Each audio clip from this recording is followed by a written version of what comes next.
As we draw closer to Father's Day this weekend, we've been inviting our guests to share a piece of advice for fathers everywhere. One writer shared the best advice he's received that has significantly impacted his relationship with his children.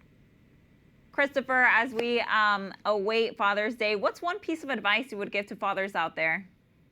Yeah, I think one of the things that has been the richest for my life is taking 10 or 15 minutes every day where I sit with my son and I give him just completely like unadulterated time. I give him there's no technology distractions. I'm fully present to do whatever he wants to do, whether it's go play ball, read a book together.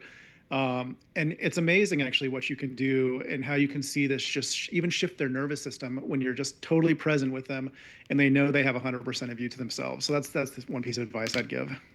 Another recent guest had a suggestion for fathers of children who are a little bit older. Gates Garcia from We the People podcast had in mind children who are old enough to start dating.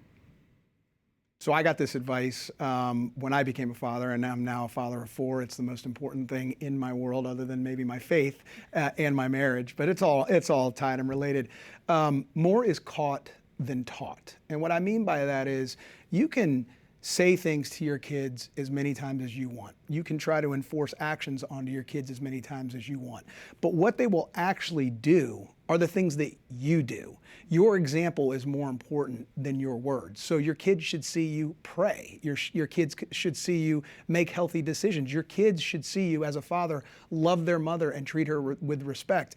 I got another piece of advice when my first child was a daughter, and my dad told me, expect her boyfriends that come home to be just like you. Meaning, if you're a jerk to your wife, don't expect her boyfriend's not to be a jerk to her, because you are modeling what manhood should look like for your daughter. So it goes back to this idea that more is caught than taught. I think it works across the faith. I think it works across the health. I think it works across your interpersonal relationships. I think it works about how you treat people in society, and that's what I've tried to do as a father.